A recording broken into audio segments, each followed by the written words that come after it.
प्यारे बच्चों, आज मैं आप लोगों के इंटीग्रेशन के बारे में बताने जा रहा हूं। जो आप लोगों के मन में ये इंटीग्रेशन को लेकर डर पैदा हो गई है, उससे आप लोगों को अलग कुछ नया दिखाने जा रहा हूं। जो आप लोगों के दिल में ये डर है कि इंटीग्रेशन बहुत भारी है, उसे जीनियस लोग सॉल्व कर सकते हैं, स्टूडेंट जो तेज है वो बनाते हैं, नहीं, ऐसा कुछ भी नहीं है। वो एक साधारण स्टूडेंट भी, लड़का भी उतना ही अच्छे से सॉल्व कर सकते हैं। सिर्फ उसके कॉन्सेप्ट को क्लियर होना ज़रूरी है। आइए हम लोग इंटीग्रेशन के बेसिक रूल्स के साथ इंटीग्रेशन का क्लास शुरू करते हैं। आप लोग जानते होंगे x पर पावर n+1 बाय n+1 का डिफरेंशिएशन x के रिस्पेक्ट में।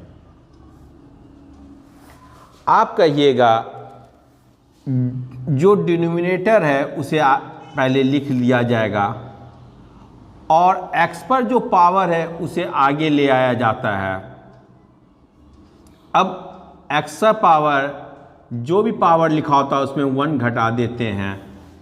ये मेरा डिफरेंशिएशन का बेसिक कॉन्सेप्ट था। इसे ये कट गया और इस तरह से x का पावर 1 - 1 0, तो x का पावर n। अब इसी टर्म का यदि हम इसको इंटीग्रेशन के फॉर्म में लिखना चाहे तो x का पावर n ये यहाँ क्रॉस मल्टीप्लिकेशन के साथ भेज देते हैं, तो बराबर क्या मेरा मिलता है, जिस पार्ट का मैंने डिफरेंशिएशन किया था वही पार्ट रिटर्न आता है। साथ ही साथ इसमें एक कांस्टेंट नंबर भी ऐड की जाती है। अब हम लोग दूसरे फार्मूले पे आते हैं। d log x by dx, log x का x के रिस्पेक्ट में डिफरेंशिएशन। ये हम लोग पहले ही पढ़ चुके हैं, पिछले क्लास में जानते हैं कि log x का डिफरेंशिएशन 1/x होता है। अब इसी पार्ट का यदि इंटीग्रेशन किया जाए तो इंटीग्रेशन ऑफ 1/x dx बराबर log x plus c। Just जिसका मैंने डिफरेंशिएशन कर किया और जो इंटीग्रेशन आया, यदि उसी पार्ट का इंटीग्रेशन कर दिया जाए तो पुनः डिफरेंशिएशन पार्ट प्राप्त होता है। अब हम लोग तीसरे फार्मूले पे आते हैं। log e पर power x dx expansion form का है, इसका डिफरेंशिएशन आप लोग जानते हैं e पर पावर x होगा। अब उसी तरह पिछले के जैसा हम लोग इसे भी e पर पावर x का इंटीग्रेशन करेंगे तो ये हमें e पर पावर x प्लस c देता है। अच्छा मेरे प्यारे बच्चों, ये बताइए कि हम लोग x पावर n+1 का डिफरेंशिएशन x dx के रिस्पेक्ट में या x के रिस्पेक्ट में ही क्यों कर रहे हैं? यहाँ पर y के रिस्पेक्ट में क्यों नहीं किए, या z के रिस्पेक्ट में क्यों नहीं किए, t के रिस्पेक्ट में क्यों नहीं किए? इसके जवाब मैं कुछ फार्मूलों के बाद दूंगा, आप लोग तब तक इसके बारे में बताइए। आइए अब मैं फोर्थ फार्मूले के बारे में बात करता हूँ।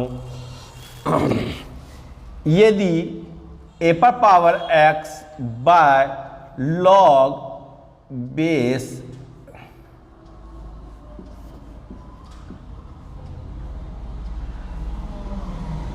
इसका डिफरेंशिएशन क्या हो जाएगा, तो 1 बाय log a रह गया इंटू a पर पावर x का a पर power x into log a होता है। इस तरह से log a कट गया, जिससे मुझे a पर पावर x मिला। अब यदि a पर पावर x का इंटीग्रेशन किया जाए तो क्या प्राप्त होगा? आप आसानी से बता सकते हैं कि a पर पावर x log a, जहाँ बेस मेरा e है, प्लस c।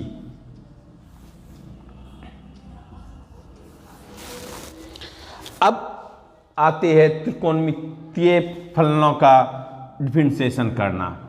चलिए सबसे पहले हम लोग साइन x का डिफरेंशिएशन करते हैं।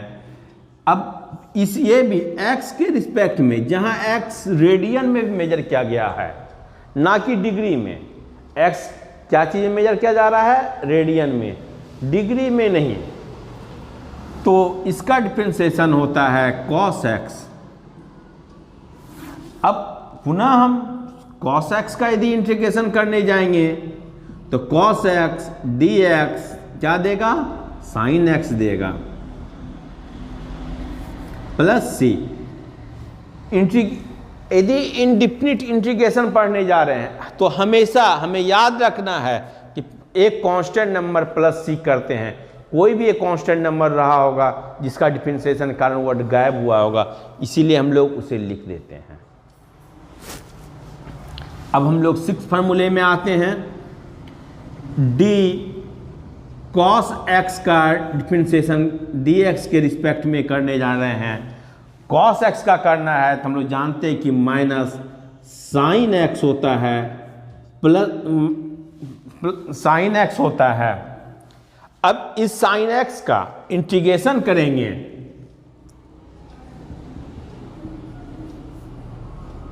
अब मैंने माइनस का सिंबल यहां नहीं दिया। इस माइनस के सिंबल को यदि मैं बाहर रख दूं तो ये क्या देगा मुझे?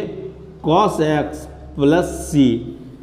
ये देखने में अच्छा नहीं लगेगा कि माइनस का सिंबल आगे लगा हुआ है। पुनः इसको सुधार के लिखने के लिए साइन x dx, ये माइनस चिन्ह को मैं इधर लिख देता हूं, cos x प्लस c।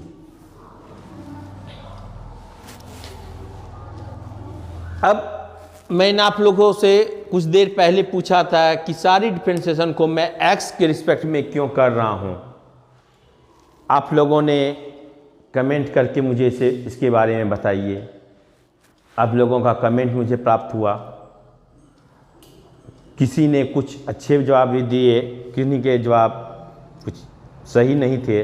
मैं उसका डिटेल कर रहा हूं। हम लोग डिफरेंशिएशन या कैलकुलस ये चीज़ ही है, पूरे चैप्टर, ये पूरा एक्सरसाइज यही बताता है कि किसी के रिस्पेक्ट हम लोग कंपेयर करते हैं। तो किसी चीज़ का कंपेयर उसी फंक्शन के रिस्पेक्ट में कर सकते हैं, नहीं कभी भी उस फंक्शन का कंपेयर दूसरे फंक्शन के रिस्पेक्ट में नहीं करेंगे। यदि पूरा फंक्शन x के टर्म में था तो उसको x के रिस्पेक्ट में करते। यदि फंक्शन z के रिस्पेक्ट में है, t के रिस्पेक्ट में है, तो उसका कंपेयर भी हम t के रिस्पेक्ट में ही करेंगे।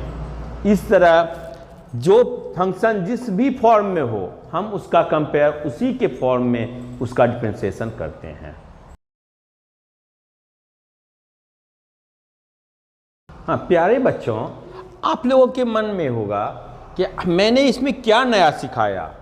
जो आज तक सभी सरों ने या जितने भी यूट्यूब चैनल वाले हैं सभी ने बताया वही चीज़ मैं भी आप लोगों को बता रहा हूँ। नहीं, मैं अब आपको इन 6 फार्मूले को याद रखने का एक अलग कॉन्सेप्ट सिखाऊंगा। इंटीग्रेशन, इसका मतलब होता है कोई चीज़ बढ़ेगा। किसी का रिस्पेक्ट हम लोग देखना चाहते हैं तो कोई चीज़ किस रिस्पेक्ट में बढ़ रहा है। तो आप देखिए कि यहाँ पर यदि x पावर n था तो याद रखना है कि ये बढ़ने वाला इंटीग्रेशन ये माने बढ़ेगा। कितना बढ़ता है? 1। तो जितना पावर था उसमें 1 बढ़ाना है और जो पावर बढ़ा था उसी से डिवाइड कर दिया गया। अब यदि लॉग का बात करते हैं, लॉग x, तो लॉग किसी चीज़ के समाधान सॉल्यूशन को आप लोग पढ़ें लॉग में, किसी चीज़ को शॉर्ट फॉर्म में करके, तो उसी का इन्वर्स हम लोग देखते हैं कि यदि 1/x लिखा हुआ है तो उसको log x में हम लोग बढ़ा के लिख सकते हैं। e पर पावर x, ये तो आप लोग डिफरेंशिएशन जैसा है वैसा ही इंटीग्रेशन है, इसमें कोई चेंज नहीं होता है। अब अगले वेरिएबल a पर पावर x dx का इंटीग्रेशन जानना चाहते हैं तो देखिए अपने डिफरेंशिएशन में पढ़ा है कि a पर पावर x का a पर पावर x होता है, लेकिन साथ में log x लिखा होता था, वहाँ मल्टीप्लाई यहाँ डिवाइड हो गया। इस तरह से a पर पावर x जो था वो भी मेरा आसानी से याद रह गया। अब साइन और कॉस आपने डिफरेंशिएशन में पढ़ा होगा कि जितने भी नाम डिफरेंशिएशन में सी नाम से त्रिकोणमितिकल फंक्शन के आते हैं उसका डिफरेंशिएशन माइनस से शुरू होता है। जस्ट यहाँ उल्टा, जितने त्रिकोणमितिकल फंक्शन के नाम सी वर्ड्स को छोड़कर आएंगे जैसे साइन, सेक, टेन, इन सब का इंटीग्रेशन माइनस में से शुरू होगा। साइन का इंटीग्रेशन कॉस, उल्टा तो कॉस का इंटीग्रेशन साइन। इस तरह से हम देखते हैं कि मेरे 6 के 6 फार्मूले आसानी से हमें याद हो गए।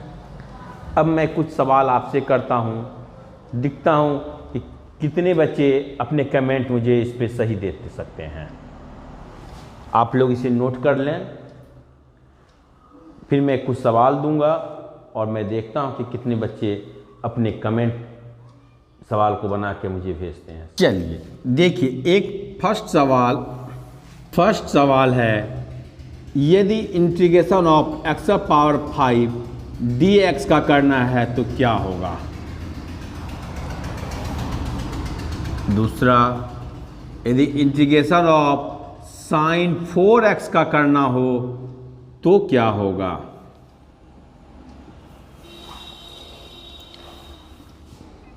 तीन नंबर सवाल आप लोग के लिए, e पर पावर 5x dx हो तो इसका इंटीग्रेशन क्या होगा। मैं देखता हूं आप लोगों में से कितने बच्चे इनके सही कमेंट कर सकते हैं। अब मैं देखता हूं कि आप लोगों में से कितने बच्चे ने इसे सही बनाया और कितनों के कमेंट सही आए हैं, कुछ के गलत हो गए। चलिए मैं इसे आप लोगों के सामने सॉल्व करके दिखाता हूं। हमारा फर्स्ट फार्मूला आता है कि जो भी पावर होगा x पर उसमें एक पावर बढ़ा के लिख देना है। एक पावर बढ़ा, जितने पावर ऊपर में लिखा गया है वो नीचे लिख दिया जाए, प्लस c। इस तरह से x power 6/6 plus c। Sine x आप जानते हैं कि साइन का आंसर माइनस से शुरू होगा।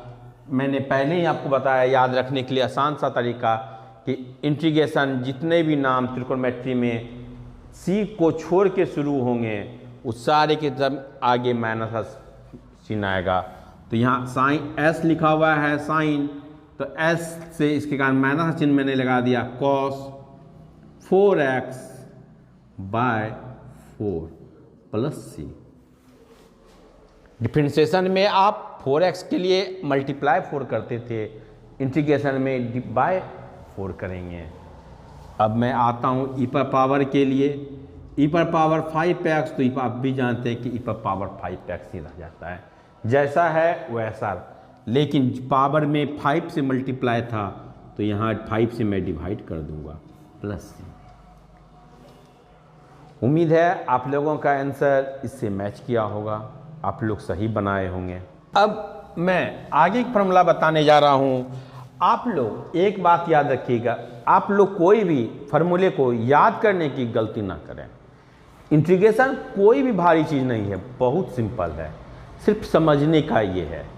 मैं आपको समझाऊंगा और कैसे उसे मेमोराइज रखना है वो भी मैं साथ ही साथ कराता जाऊंगा। चलिए अब मैं आता हूँ 7 नंबर फार्मूले पर। मैंने कॉस तक हम लोग पढ़ चुके हैं, अब कॉस के बाद tan आता है। यदि tan का डिफरेंशिएशन किया जाए tan x dx, तो ये हमें देता है sec स्क्वायर x। अब इसी sec स्क्वायर x का यदि इंटीग्रेशन कर दिया जाए dx, तो ये मेरा tan x हो जाएगा प्लस c। अब आपके मन में होगा कि sec x का इंटीग्रेशन क्यों नहीं किए। sec x का इंटीग्रेशन भी होता है, जो मैं अगले क्लास में बताऊंगा। अभी मैं देख रहा हूं कि जिसका डिफरेंशिएशन होता था वही उसका इंटीग्रेशन से निकल के आ रहा है। चलिए अब 8 नंबर के बारे में बात करता हूं। डिफरेंशिएशन ऑफ sec x का डिफरेंशिएशन क्या होता है x के रिस्पेक्ट में, जहां x रेडियन में मेजरमेंट किया गया है, ना कि डिग्री में। आप यदि इसे डिग्री में मेजरमेंट करके करते हैं तो ये गलत हो जाएगी, इसलिए आप x को रेडियन में मेजरमेंट करके हम लोग यूज करते हैं। चलते हैं सेक x का करने जा रहे हैं, तो सेक x इंटू 10x प्लस सी। अब सेक x इंटू 10x dx का इंटीग्रेशन करेंगे तो ये मेरा सेक x प्लस सी हो जाएगा। आप देख रहे हैं बच्चों, आप देख रहे हैं कि 10 का डिफरेंशिएशन सेक स्क्वायर था, तो सेक स्क्वायर का इंटीग्रेशन 10x हो गया। उसी प्रकार सेक x का डिफरेंशिएशन सेक x 10x था, तो सेक x 10x का इंटीग्रेशन सेक x हो गया।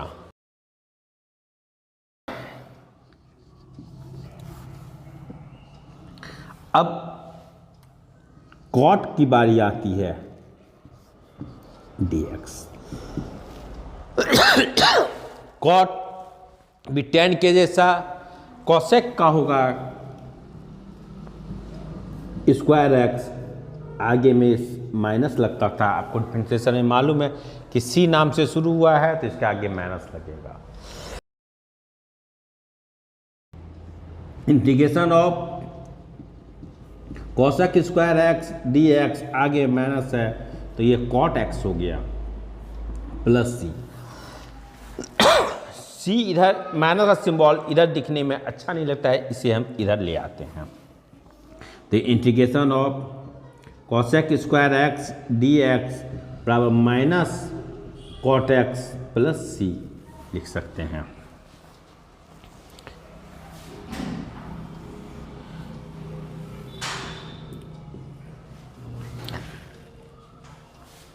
Differentiation of cosec x dx का डिफरेंशिएशन करने जाएंगे तो आप बोलिएगा कि sir minus cosec x into cot x होता है। एकदम सही है बच्चों।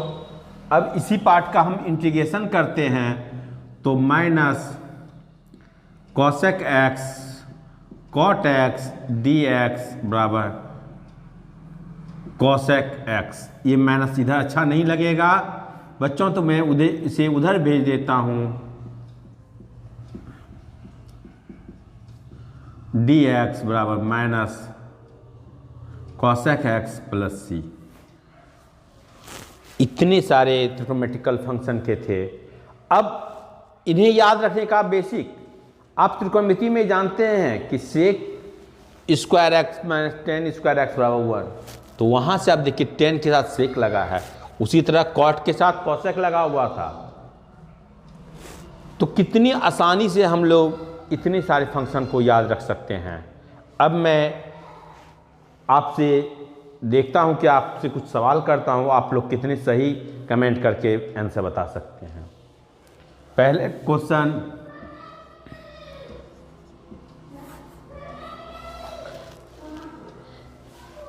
Integration of sec square 3x dx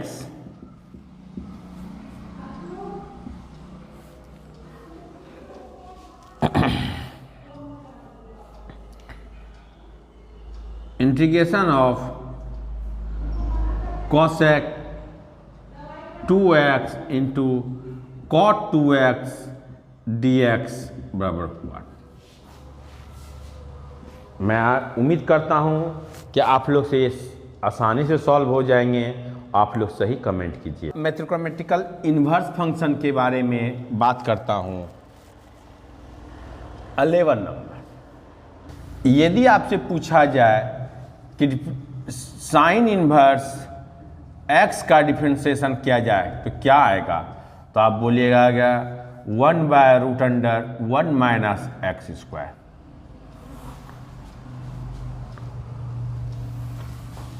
तो integration of 1/√1 minus x square, यहां 1 हो तब उसका इंटीग्रेशन क्या हो जाएगा, साइन इनवर्स x प्लस सी। इसी का एक कभी कभी बच्चे कंफ्यूज आते हैं कि यदि -1/√1 root under 1 minus x square लिखा हुआ है, तो इसे हम लोग cos inverse x plus C भी कह सकते हैं। उसी तरह बच्चों, मैंने आप लोगों से 2 सवाल पहले पूछा था, कितनों ने सही जवाब दिया? देखता, हाँ, आप लोगों ने अच्छे कमेंट भी भेजे हैं और अच्छे। चलिए देखते हैं इन दोनों का आंसर क्या होता। सेक था, आपको पता है कि सेक स्क्वायर का 10 होता है। 3x लिख दिए, बाय 3 से डिवाइड करना है प्लस सी। उसी तरह कॉसेक और कॉट है, तो ये कॉसेक का है, ये आप लोग जानते हैं, तो कॉसेक लिख दिया गया 2x/2, लेकिन ये सीट से था, माइनस का सिंबल आना जरूरी था।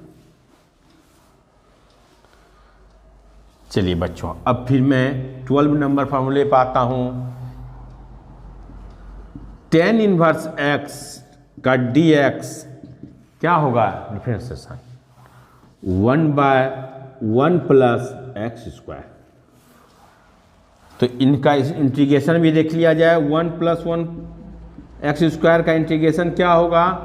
तो tan इनवर्स x, पुनः जैसे साइन में माइनस लगाने पर ये कॉस बन गया था, उसी तरह tan में यदि माइनस लगा दिया जाए, integration of -1/1 plus x square dx का इंटीग्रेशन, तो माइनस कॉट इनवर्स x में बोलूँगा plus C. Last formula, integration of d sec inverse x dx का क्या होता है? तो 1/x root under x square -1।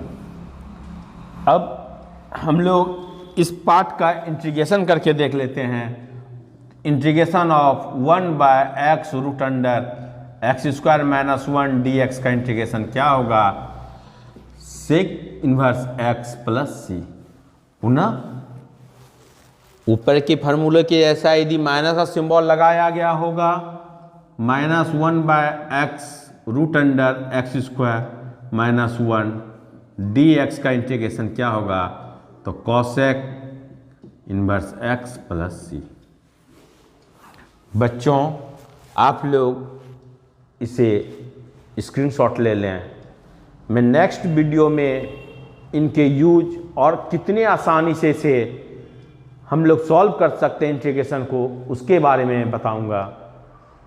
आप लोग के मन में जो इंटीग्रेशन को लेकर बैठा हुआ है कि बहुत ज़्यादा भारी है, वो मैं ख़त्म करके रहूँगा। आप लोग इंटीग्रेशन को चुटकियों में सॉल्व कर देंगे। ये आपके भाई का वादा है आपसे।